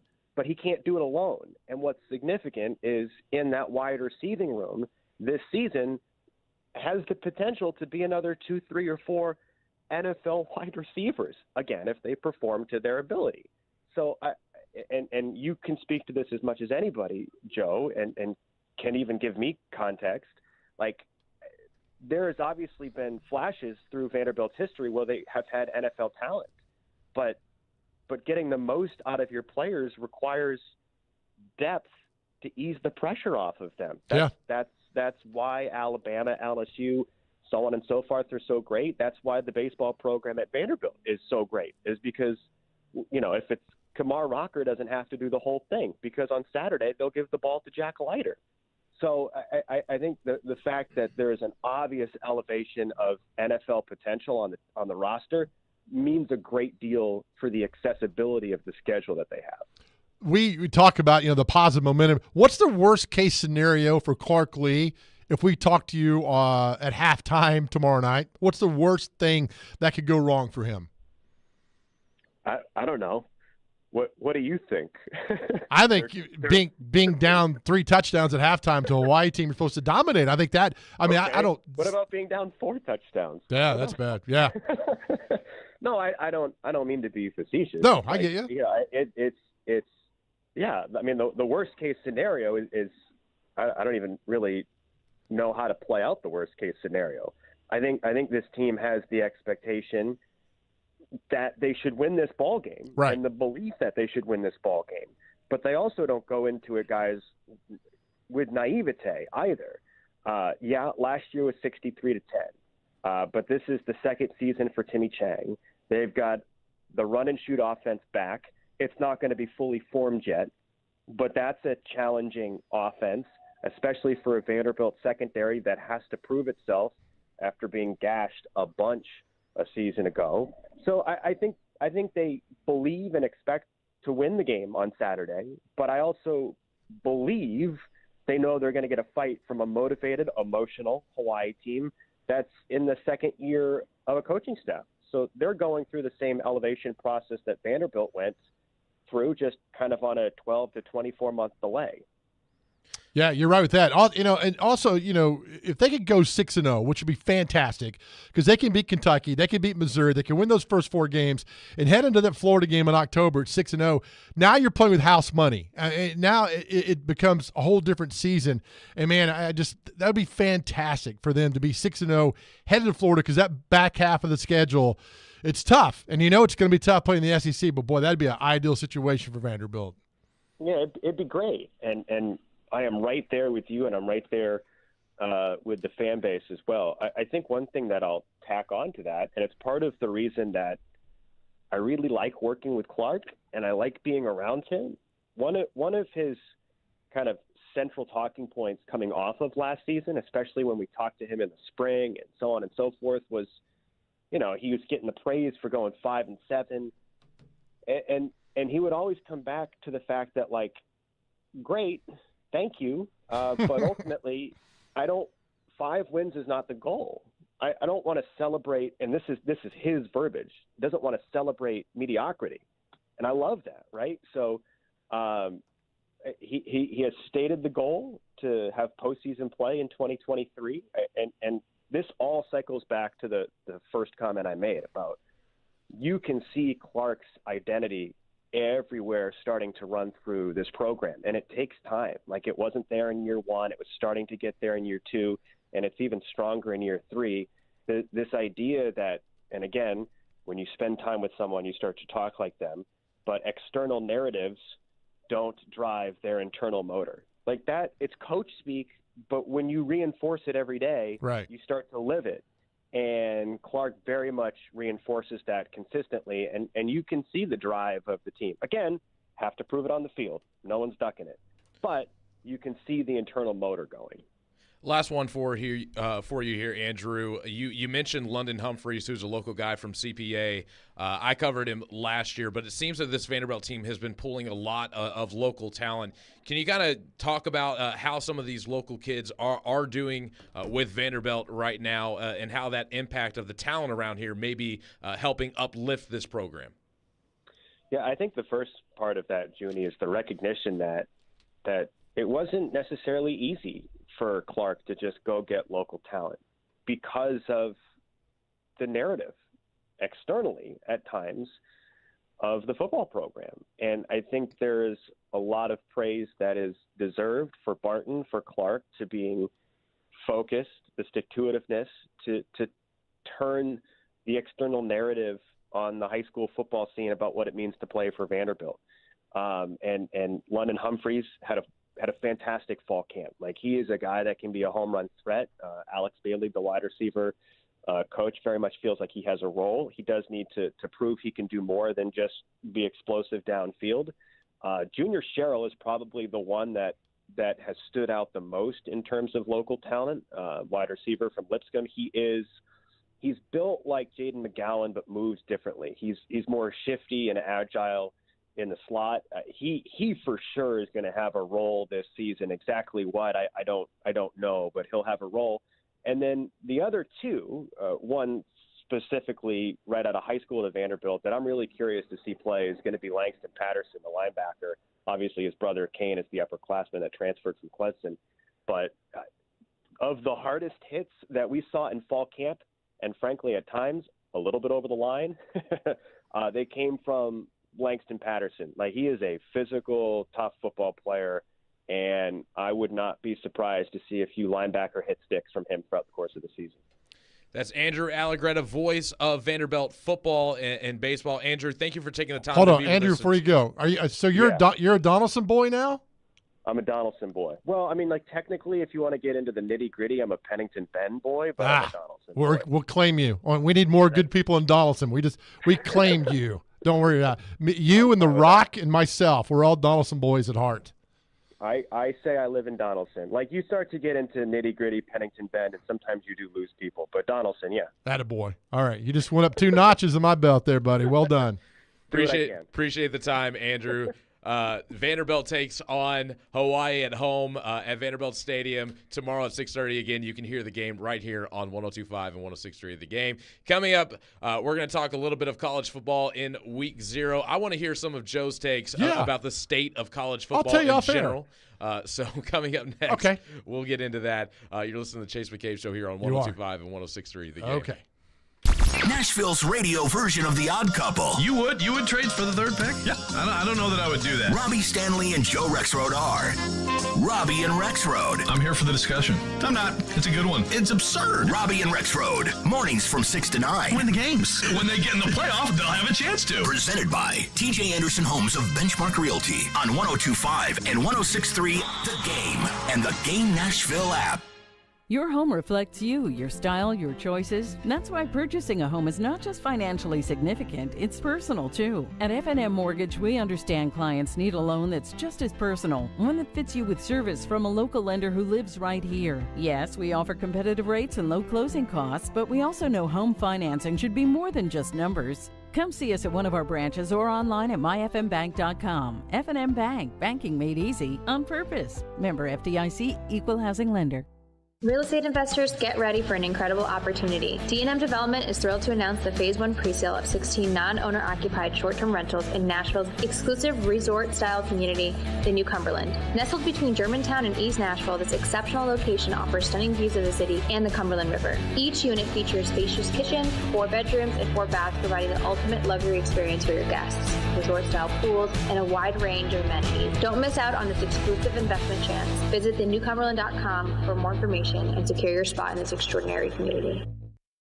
Looking for a big diamond? Genesis Diamonds introduces our Elite Collection, all new for this year.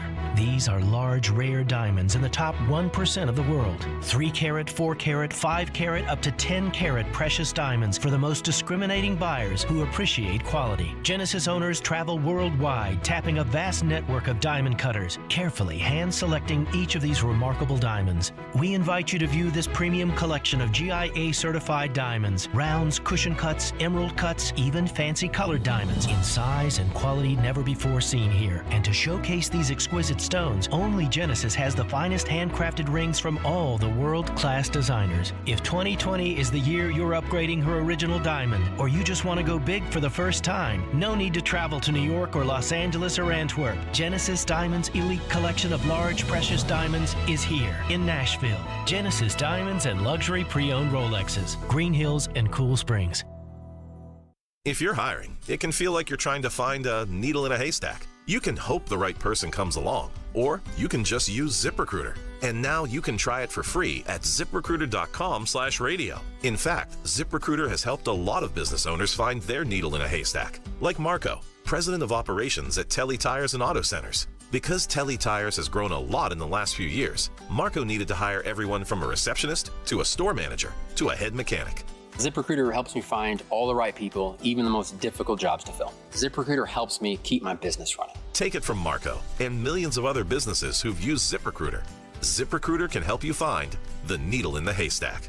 See why 4 out of 5 employers who post a job on ZipRecruiter get a quality candidate within the first day. And right now, you can try ZipRecruiter for free. That's right, free at ZipRecruiter.com/radio. That's ZipRecruiter.com/RADIO. ZipRecruiter.com/radio. ZipRecruiter, the smartest way to hire.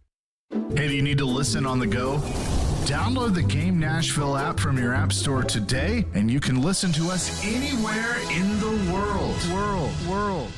It's that simple. What an age we live in. Chase McCabe on 102.5 and 106.3 The Game. Welcome back into the Chase McCabe Show. Junie Riddle, Joe Dubin in for Chase McCabe today. Where's Chase today? Taking a day off? He is taking a day off. He just said he just wants a little bit of a long weekend. But Your favorite game, Silly Underdog Picks, is back. Make your picks today at thegamenashville.com or the 102.5 The Game app as week 0 of college football kicks off this weekend. Silly Underdog Picks is presented by Volunteer Hose and Gasket and Superbook Sports. So go and sign up for week 0. They're going to be doing that segment again, I believe, this upcoming Thursday for the official week 1 of college football. So make sure you tune in for that because that's always some good stuff when it comes to Silly Underdogs. But Great stuff. But, we've been talking a lot about this off air, and I wanted to bring it on air a little bit with this whole college football. Thought you thought something else. No, we're not going to talk about that. But no, the college football realignment and all these teams moving conferences, Texas, Oklahoma to the SEC, Oregon, Washington, the 2 LA teams, USC, UCLA going to the Big Ten. I mean, it's just a hot mess. And so you feel pretty strongly about this, and you're also now working with the MTSU broadcast. So buddy, color commentator. First game next week versus Alabama. Absolutely, Brian. Yeah. That's a big first game, by the way. It is. But I want to gauge you on how you feel about all this transition, and then maybe what it does for a small school like MTSU. Well, I just think we spent the whole summer talking realignment. We talked very little football. And I've had the same argument for the past couple of years. I want to talk football on the field. We can't control if Oregon or Washington or UCLA, whatever's going on, what the future might hold. I just think we get away from talking about football. And that's why I like to spend my focus on this. I mean, now I'm reading Florida State's trying to get out of the ACC. I mean, it's all going to keep going. It's all going to keep changing. But that's why a lot of people that I know are like, you know what, we're just going to go pay attention to the group of 5 teams and just kind of watch football down there because there's some conference movement here and there, but nothing like dominating the narrative as it is in the Power 5. So it's just, I don't know. You long for the days of when if you win the SEC, you go to the Sugar Bowl, there's 10 teams, and I mean, those days are gone. I get all that. If you win the Big 8, you go in the Orange Bowl. If you win the Big 10, you're going to the Rose Bowl. Those were just simple times. And now we got into the money part of this. It just dominates so much of the conversation. It just really takes away from talking about the kids on the field. Like, I love that interview with Andrew because we just talked football. We just talked football about Vanderbilt taking on Hawaii tomorrow night. And that was just a fun interview because we're talking about things that are happening on the field, not off the field. So the more we can focus, at least I like to focus things on the field, it's better. But for the group of 5, for the MTSUs and the Western Kentuckys and things like that, I think it's, they're just going to go out and play football, and that's the bottom line, playing football. So do you think that it might affect some of those schools in recruiting, possibly? Because, there's always been like an outside shot that a team like that could find its way in to the expansion with it, especially with the playoff expanding to 12 teams. Do you think that with all of these programs crowding into these major big conferences could – maybe dilute, some big-time players that might go to a smaller school so they could start as freshmen, and maybe they just go on to the big school to try and compete and win national championships? Well, I mean, there's 3,000 kids in the portal? I mean, some crazy number of these kids trying to get in and do that. So, and I think it hurts high school recruiting as well because you get a chance to take a guy who's, if you're at, say you're at Troy University, and you're recruiting a kid from Birmingham, but then all of a sudden you get 2 guys from Texas who want to transfer to Troy to play football. That kid in Birmingham's not getting an opportunity to go to Troy. So you're bringing the portal stuff. So it's a whole new dynamic the coaches are having to deal with. And these coaches are now working all the time because these kids in the portal, you have to re-recruit your own kids.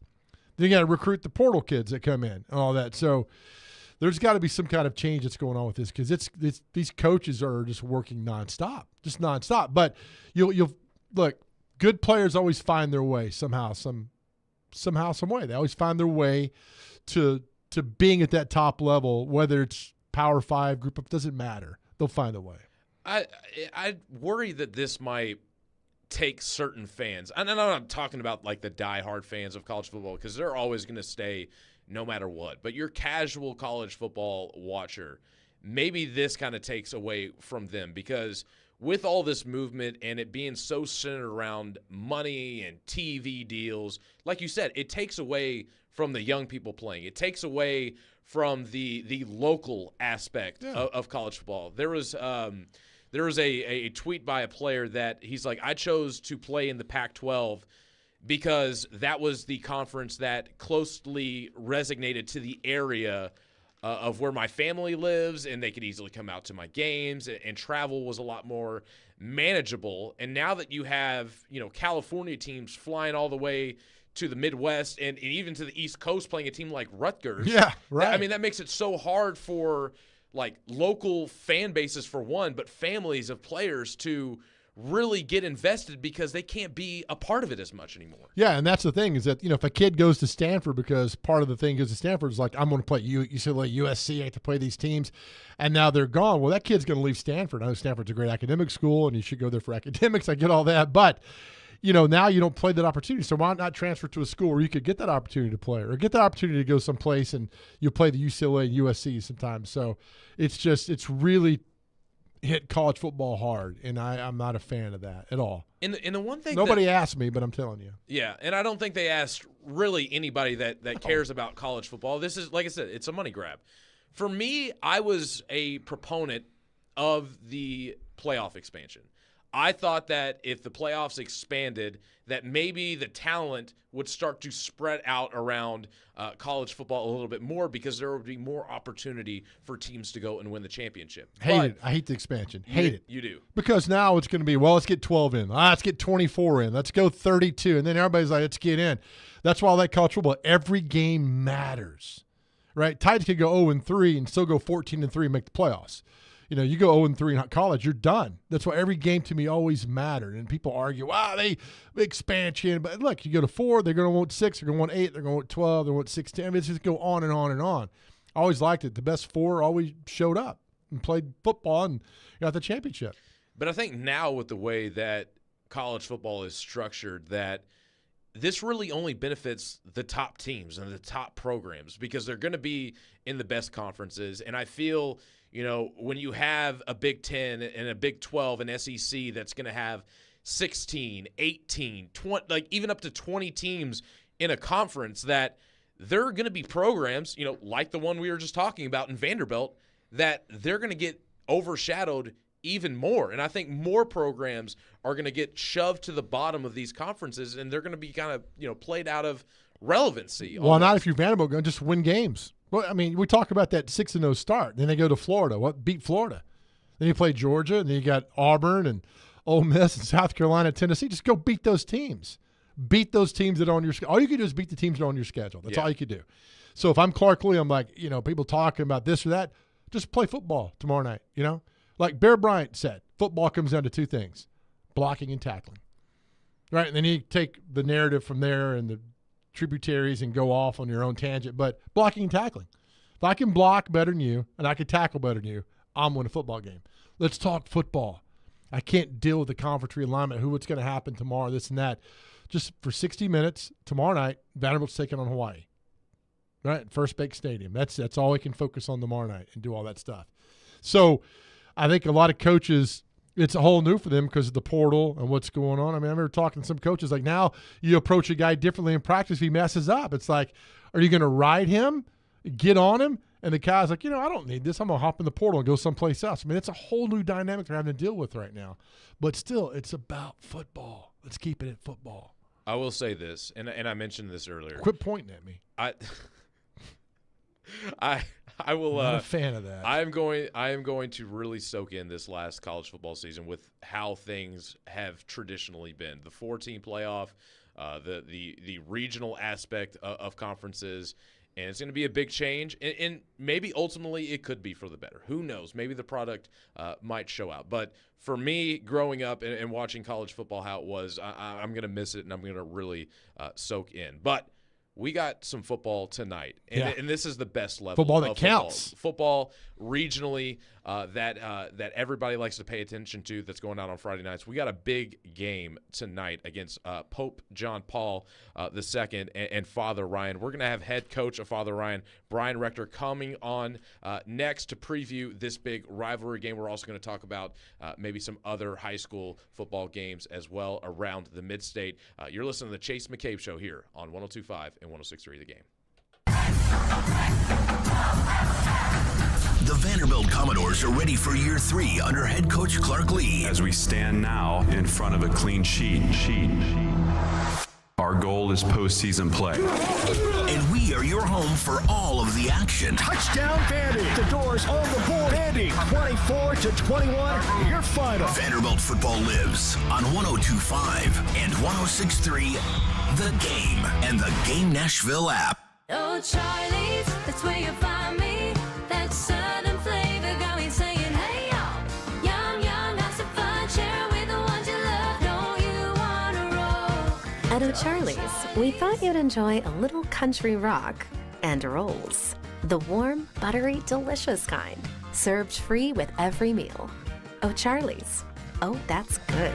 Yum, yum, have some fun. Charlie's, born in Nashville, and it shows.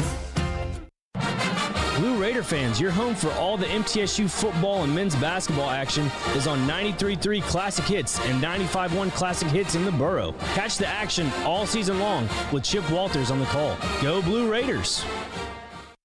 If this were a Reese's TV ad, you'd be staring at a Reese's Peanut Butter Cup. And sure, my voice is peanut buttery smooth, but still, you need to see the peanut butter cups, right? No? I can really just say Reese's and you'll go get some? Okay, Reese's. Reese's. Reese's. Really working, actually. Reese's. Reese's. I'm on to something. Reese's. Reese's. Reese's. In any work environment, culture is the most important thing. And what makes up the culture? The people. Hey, this is General Manager Sean Ford with Cromwell Media. This month, we want to highlight 2 individuals on our team celebrating their anniversary. First, Max Hers is celebrating over 5 years with us on 102.5 The Game. And our president and owner, Bud Walters, is celebrating his 51st year with Cromwell Media. Thanks to you for the community you've built here. If you're looking for a new career, reach out to us at together@cromwellmedia.com. Love what you do, love where you work. Hey, did you tune in late? It's okay. It happens. You can subscribe to the Chase McCabe podcast wherever you get your podcasts. iTunes, Spotify, doesn't matter. Rate, subscribe, and review today. Chase McCabe on 102.5 and 106.3 The Game.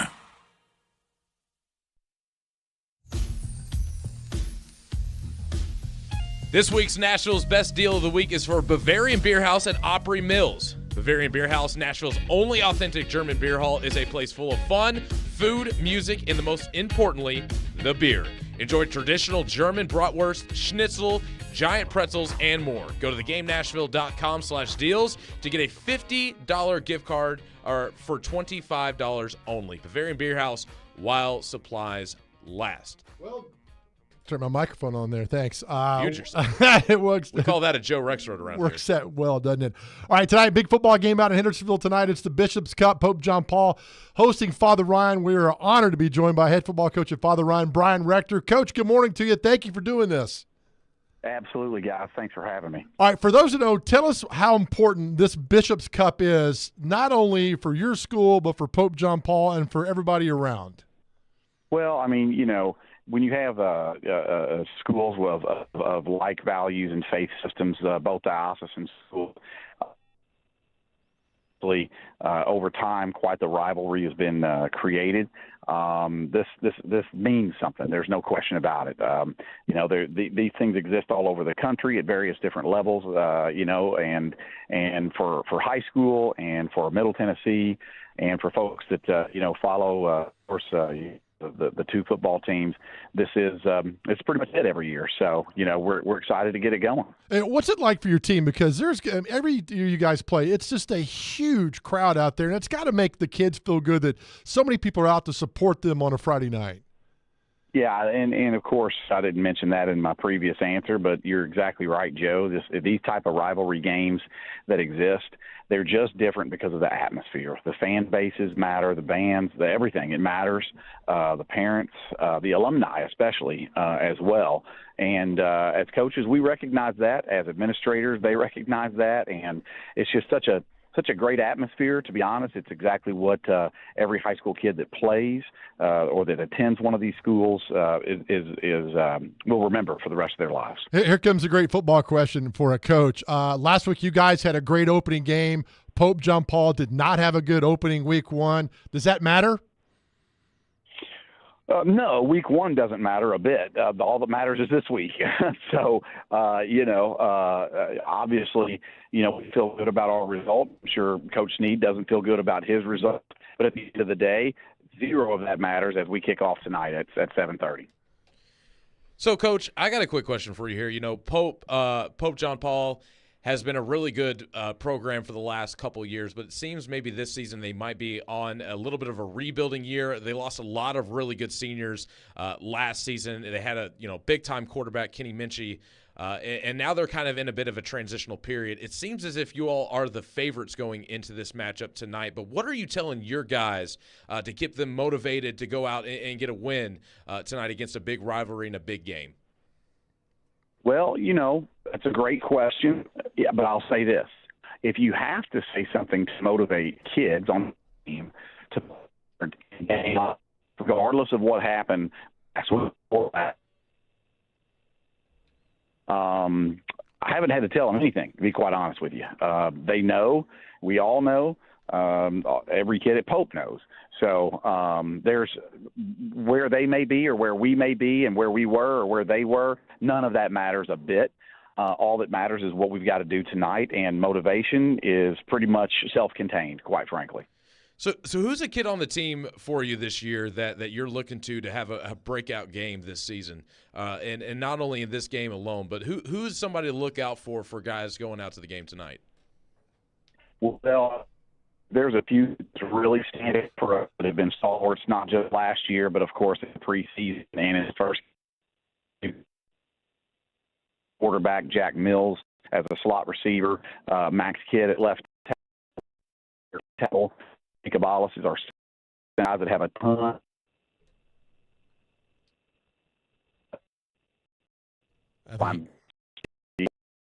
And Caden Onku at corner, and then we're going to come into our own this season. Cat Hagan and Alan Bryan, and then we have Jalen Jackson at corner. So we're hoping that a bunch of them. Really, one I didn't mention yet, but one of our better defensive players at defensive tackle is Mekhi Collins, who played a lot last year. So I hope there's a lot of names that people will notice by the time, not just tonight, but the rest of the season comes to fruition. Well, I think it's going to be a great atmosphere. Coach, I know you're busy. You're about to give a test or something here in a little bit, so thanks for the time. And I'll see you at the game tonight. I'll be out there covering for Fox 17. So, Coach, hope to talk to you before the game. Hey, as always, thank you for what you do. You always come on. You always help out. You're always visible for us from the program to talk high school football. We love it, Coach. So thank you.